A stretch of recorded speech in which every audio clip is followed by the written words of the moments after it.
Hola y bienvenidos. En esta ocasión hablaremos acerca de un patógeno de gran importancia clínica, ya que la rubiola es uno de los 5 principales exantemas que se presentan durante la infancia, y además se abordará el síndrome de rubiola congénita, que se considera como la complicación más grave ocasionada por la infección por rubiola durante la gestación.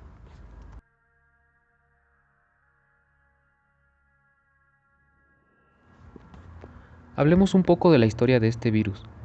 Los médicos alemanes fueron los primeros en distinguir a la rubiola del sarampión, además de otros exantemas. Inclusive la palabra rubiola en latín significa rojo pequeño, lo que indica un poco el tipo de exantema que se presenta en la infección por rubiola.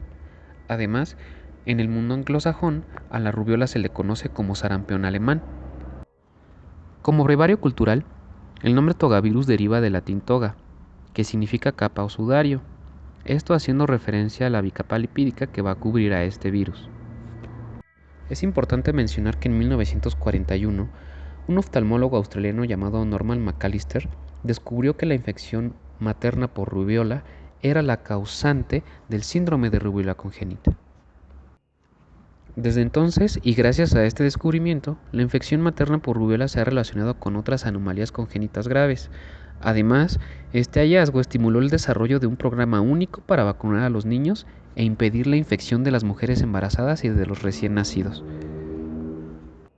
Hagamos un pequeño recordatorio acerca de las enfermedades exantemáticas. La guía de práctica clínica las define como un grupo de infecciones sistémicas con diferente grado de contagiosidad y que tienen como principal característica la presencia de una erupción cutánea, que se refiere al exantema, es simétrico y que se presentan frecuentemente en la edad pediátrica. Además, hay que tener en cuenta que estas enfermedades tienen características clínicas específicas que las distinguen una de la otra, pero que en estadios tempranos pueden confundirse. Con respecto a la epidemiología de este virus, es un virus de distribución mundial, que se presenta sobre todo en primavera. Y además es un virus que se presenta, como ya habíamos comentado hace un rato, en la infancia, más frecuentemente en niños de 6 a 9 años. El método de transmisión de este virus es a partir de gotitas respiratorias, fomites y también se puede dar la transmisión o infección vertical, o sea, materno-fetal. Con respecto a la microbiología y a las características de este virus, podemos observar que este virus pertenece a la familia de los togavirus y la familia de los togavirus se va a dividir en géneros, del cual el virus de la rubiola pertenece al género de los rubivirus. Una característica muy importante que se debe mencionar acerca de los togavirus es que la mayoría se les considera como arbovirus. ¿Qué significa esto? Que estos virus van a ser transmitidos a través de un vector artrópodo, como por ejemplo el mosquito. Sin embargo, el virus de la rubiola no se considera como arbovirus, ya que la transmisión de este no se da a partir de un vector. Como podemos observar en esta imagen, el virus de la rubiola es un virus esférico, de tamaño aproximado entre 60 a 70 nanómetros. Tiene un material genético compuesto de una cadena de ARN monocatenario en sentido positivo. Además es un virus envuelto, con una doble capa lipídica, del cual deriva su nombre de togavirus, el cual significa toga, sudario o una capa, el cual está cubriendo a este virus. Estas partículas van a madurar por gemación, además de que la estructura más importante de la bicapa lipídica son las proteínas de superficie, que se llaman proteínas de superficie E1 y E2. Estos virus envueltos son muy sensibles a solventes y a desinfectantes, como por ejemplo el alcohol y solventes como el éter. También son sensibles a la desecación y son inactivados a temperaturas mayores de 55 grados, de ahí la importancia de mantener una adecuada asepsia y antisepsia.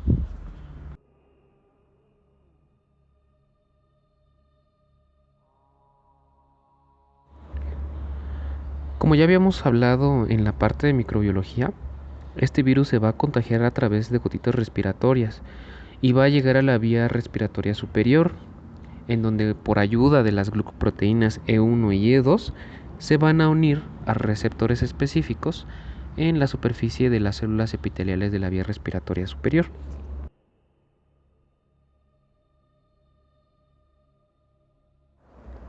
Una vez unidas las proteínas E1 y E2 a la superficie de las células, hay que mencionar algo muy importante. Se ha demostrado que las proteínas E1 y E2 van a sufrir un cambio conformacional que va a favorecer la endocitosis del virus hacia la célula, o sea, una unión de la membrana lipídica del virus con la membrana lipídica de la célula. Sin embargo, como lo había mencionado, se ha demostrado que se requiere un pH mínimo de 6 y el pH del líquido extracelular es aproximadamente de 7.3 a 7.4. Entonces, una vez que se cumple esta característica de tener un pH mínimo de 6, las proteínas E1 y E2 de la superficie del virus van a sufrir este cambio conformacional que van a facilitar la entrada por endocitosis del virus hacia la célula.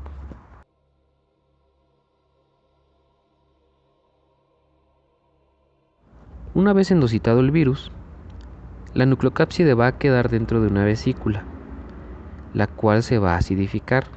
Ahora, se ha demostrado que se necesita un pH mínimo de 5.5 para que en esta nucleocápside se genere un cambio conformacional, el cual va a generar que la misma pase de un estado hidrofóbico a un estado hidrofílico, lo cual le va a otorgar la capacidad a esta nucleocápside de ingresar al citoplasma y liberar el material genético. Ok, aquí ya podemos decir que la célula está infectada.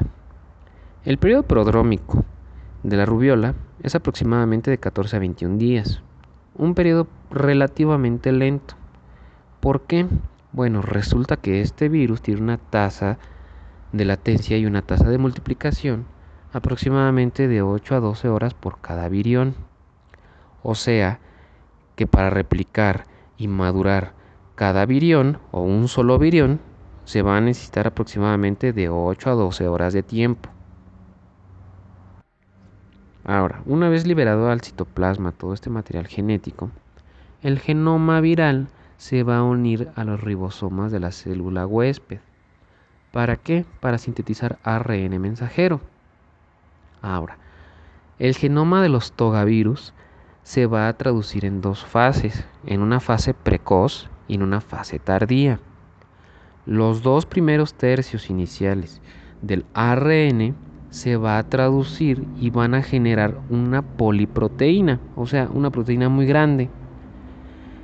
Esta proteína va a incluir una proteasa que posteriormente va a cortar esta poliproteína y va a generar 4 proteínas no estructurales o NSPs, NSP1, 2, 3 y 4. Ahora, estas proteínas tempranas o proteínas no estructurales van a ser componentes de la ARN polimerasa dependiente de ARN.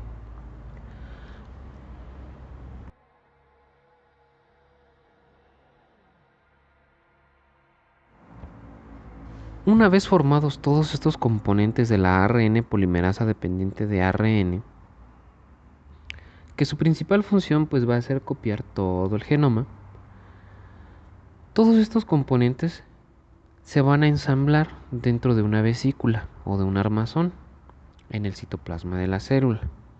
Primero se va a sintetizar ARN de 42S, este en sentido negativo. ¿Para qué? Este va a servir de molde para replicar todo el genoma del virus y después se van a producir nuevas moléculas de ARN mensajero de 42S, pero esta vez en sentido positivo. Además, a partir del molde también se va a transcribir un ARN mensajero de 26S, pero este va a corresponder al último tercio del genoma. El ARN de 26S también va a codificar proteínas, pero esta vez van a ser proteínas estructurales de la cápside y de la envoltura. Las proteínas de la cápside son las que primero se forman, ya después las proteínas de la envoltura, que son proteínas E1, E2 y E3. Ok, las proteínas estructurales entonces se van a formar a partir de la traducción del ARN mensajero de 26S, que entonces esta traducción también genera una poliproteína o una proteína muy grande que al ser cortada va a generar los distintos tipos de proteínas estructurales. La primera que se corta y la primera que se traduce es la proteína C o la proteína de la cápside, y esta va a ser separada de esta poliproteína. A continuación se va a generar una secuencia señalizadora. ¿Esto para qué? Para que se asocie el polipéptido que todavía falta por cortar y a la proteína C dentro del retículo endoplásmico.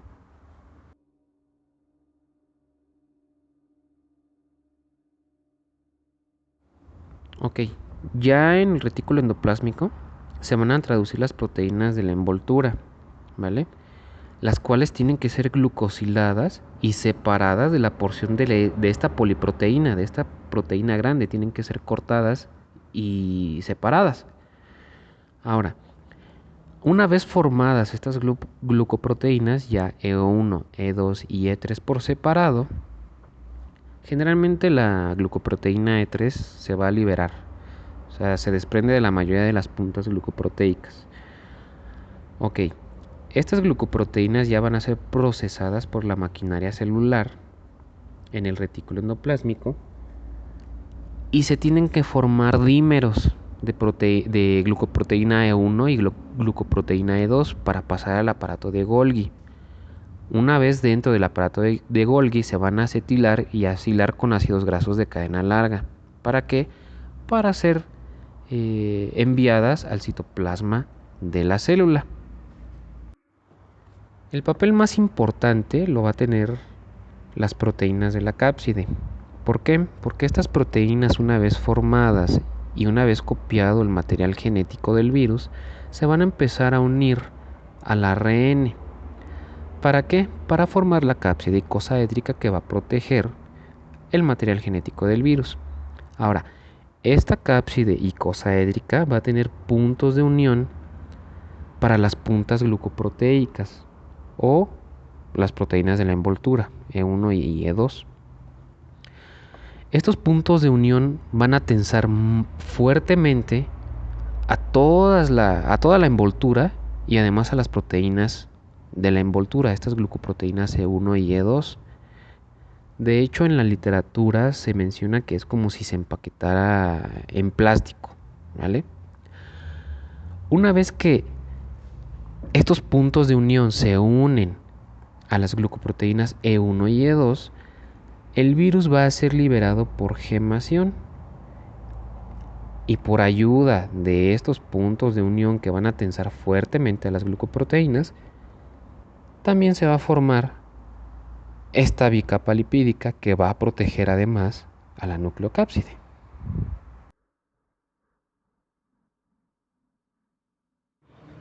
Entonces, ya está infectada la célula. En este punto, recordemos que todas las células nucleadas tienen varios mecanismos para avisarle al sistema inmunitario que está infectada. Vamos a hablar del más importante, el cual es el complejo mayor de histocompatibilidad de clase 1. Aquí, por ayuda del proteosoma, que es esa estructura que ven que está migrando en el video, esta estructura llamada proteosoma va a generar muestras de todos los péptidos que estén dentro de la célula y que sean propios de la célula, pero también de otros componentes, como por ejemplo de los virus. Las moléculas del complejo mayor de histocompatibilidad de clase 1 van a ser sintetizadas por los ribosomas en el retículo endoplásmico.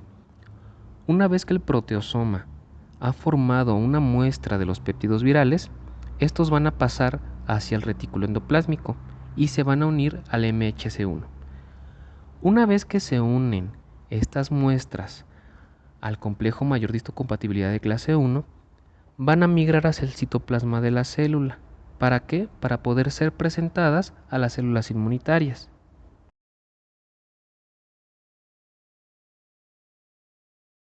Una vez presentado el antígeno viral en la superficie de la célula, hay unas celulitas que están patrullando todo el cuerpo que se llaman células natural killer. Bueno, estas células natural killer van a reconocer al MHC1 expresando el péptido viral y se van a unir a él por medio de su receptor de célula T y además por su receptor de CD8. Esto va a activar a la célula natural killer, la cual va a liberar perforinas y granzimas, provocando la muerte celular de esta célula infectada.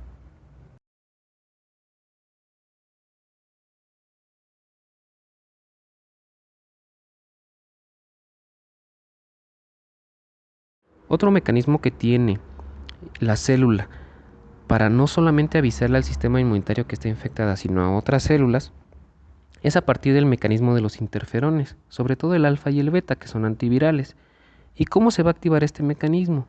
Bueno, sobre todo por los receptores reconocedores de patrones que están dentro de la célula. Recordemos que hay de dos tipos, unos que están libres en el citoplasma y otros que están dentro de endosomas. El más importante va a ser el TLR7, que está dentro de un endosoma, TRL7 y TRL8. Estos van a reconocer específicamente ARN viral, pero como están dentro de endosomas, el virus puede burlar este sistema. Sin embargo, cuando no logra burlarlo, este TLR7 y TLR8 van a reconocer este ARN viral y van a producir un mecanismo de señalización para producir interferón. Una vez formados estos interferones de clase 1 que corresponden al interferón alfa y beta, van a ser liberados. ¿Para qué? Para llegar a células vecinas. Estas células vecinas van a reconocer los interferones por medio de sus receptores IFNAR, los cuales van a activar una vía de señalización que van a inducir a la transcripción de genes, la cual va a culminar en la formación de péptidos y de proteínas encargadas de la inhibición de la replicación viral. También va a generar en estas células que reconocieron a los interferones que se aumente la producción de citocinas proinflamatorias, sobre todo interferones de clase 1. Esto va a generar que la respuesta inmunitaria sea más agresiva, ayudando así también a la respuesta inmunitaria que está siendo mediada por el MHC1. En este punto, debido a la formación de los interferones, los pacientes van a empezar con sintomatología no específica, como malestar general y febrícula.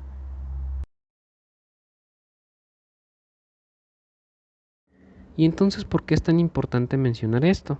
Bueno, pues porque el virus de la rubiola va a ser capaz de infectar a las células que están presentes en la respuesta inmunitaria innata. ¿Cuáles son estas células? Pues bueno, macrófagos, células natural killer, neutrófilos, eosinófilos, etc. Una vez que ha infectado sobre todo a células natural killer y a macrófagos, estas van a migrar a ganglios linfáticos.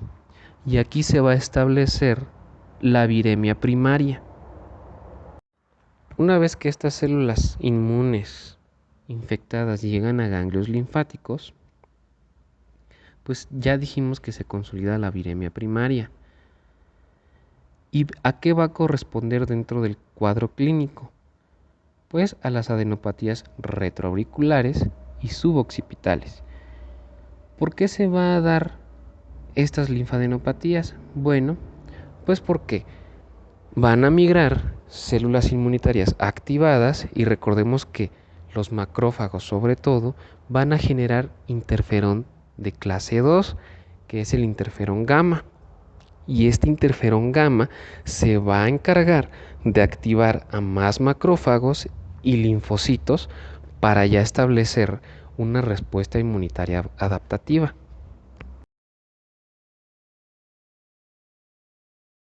Esta infección a nivel de los ganglios linfáticos o esta viremia primaria va a facilitar que este virus pueda ser diseminado a otros órganos, sobre todo al vaso. Y una vez dentro del vaso e infectado el vaso, se consolidará la viremia secundaria para después pasar a diseminación hematógena y ya poder pasar así a cualquier órgano del cuerpo. Una vez que se establece esta viremia secundaria, con la diseminación hematógena del virus, este va a ser capaz de infectar células endoteliales y va a pasar lo mismo que habíamos comentado hace un rato con la respuesta inmunitaria a través del MHC1. Sin embargo, la diferencia entre la viremia primaria y la viremia secundaria es que durante la viremia secundaria la respuesta inmunitaria adaptativa ya ha sido activada, por lo que va a haber ya producción de anticuerpos, sobre todo de IgM. Para esta etapa de la viremia, que va a estar ayudada por el MHC1, sobre todo a nivel de las células infectadas del endotelio vascular en la piel, y además potenciada por una respuesta inmunitaria adaptativa por la producción de IgM específica contra rubiola, se va a generar la aparición del exantema. Sin embargo, hay que recordar que la rubiola no es un virus citolítico. Entonces, el exantema es resultado de la respuesta inflamatoria que va a ir en contra de las células infectadas. La formación de estos anticuerpos también pueden generar la formación de inmunocomplejos, los cuales se van a depositar en las articulaciones generando artralgias. Y además, la formación de estos inmunocomplejos también van a contribuir a la aparición del exantema.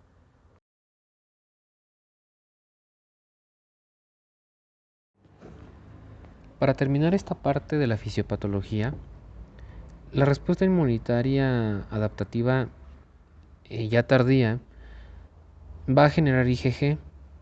El virus de la rubiola solamente tiene un serotipo, por lo que la infección y la producción de IgG específica va a generar inmunidad de por vida.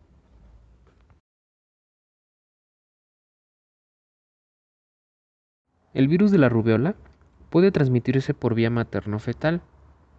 Ahora, yo sé que lo repito mucho, pero es muy importante esa parte de recordar que el virus de la rubiola no es un virus citolítico. Sin embargo, una vez que infecta las células, va a interferir con la maquinaria celular.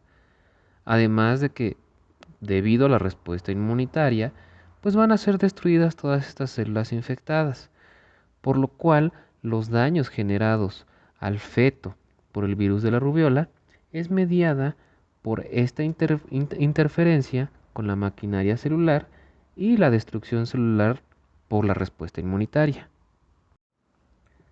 Se ha demostrado en cadáveres de fetos abortados y que además estaban infectados por rubiola, daño celular en distintos sitios, más comúnmente en ojos, corazón, cerebro y en los oídos. También estos estudios en fetos infectados por el virus de la rubiola se ha encontrado daño coclear en estos pacientitos infectados. En los ojos principalmente se presentan cataratas y se demostró en varios estudios con fetos abortados que las células del cristalino presentaban núcleos pignóticos, que es una característica en las cuales se condensa el núcleo de las células que sufren necrosis o apoptosis. Ahora, en el sistema nervioso central, pues también va a haber daño vascular en los pequeños vasos e inclusive se ha visto daño en las células del epitelio de los plexos coroideos, lo que puede llevar a una necrosis del sistema nervioso central por daño isquémico. Se puede observar también daño en células endoteliales, sobre todo en los vasos que van a recubrir al corazón, causando trombosis de pequeños vasos y necrosis en los tejidos adyacentes. De hecho, es común en estos pacientitos, en estos fetos, la destrucción del tejido miocárdico.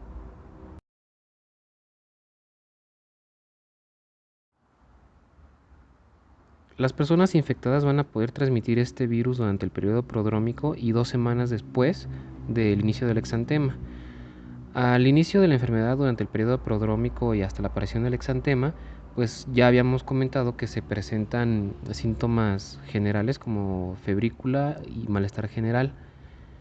En los adultos es importante mencionar que la sintomatología puede ser más agresiva y es más común en los pacientes adultos que se presenten las artralgias debido a la respuesta inmunitaria que es muchísimo más agresiva. Además se puede presentar trombocitopenia y encefalopatía posinfección. Con respecto al cuadro clínico, pues bueno, esto ya lo podemos deducir a partir de la fisiopatología. Tras un periodo de incubación de 14 a 21 días, pues va a aparecer el signo característico de la rubiola, que es el exantema.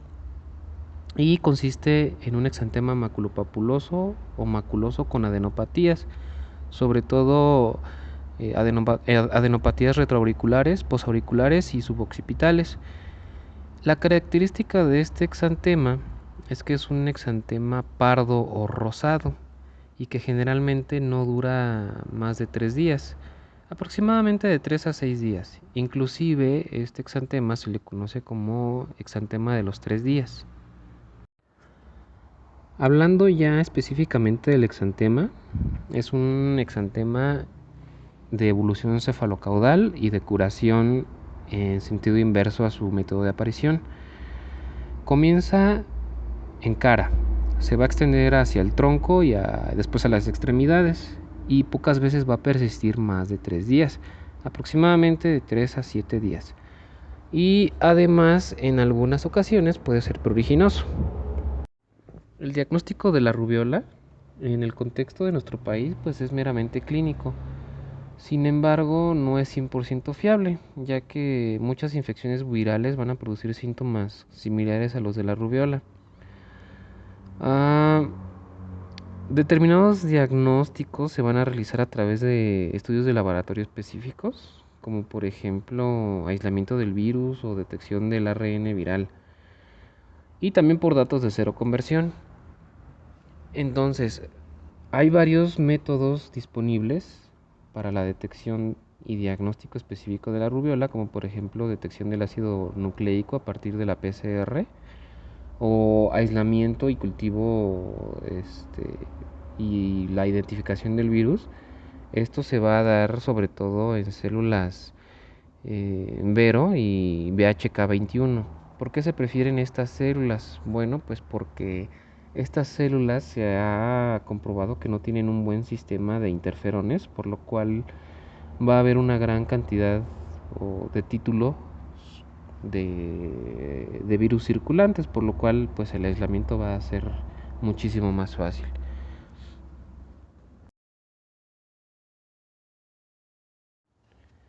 Con respecto al tratamiento de la rubiola, hay que mencionar que no hay un tratamiento específico contra este virus, ya que es un virus que cede espontáneamente. Sin embargo, para casos graves, sobre todo para encefalitis por rubiola, está disponible la inmunoglobulina intravenosa.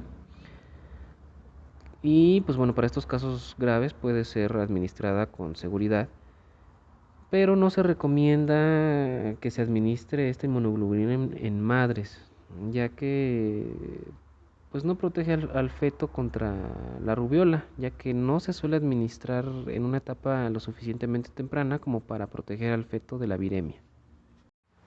La mejor alternativa para evitar complicaciones y cuadros graves por rubiola va a ser la vacuna, que está disponible desde 1969.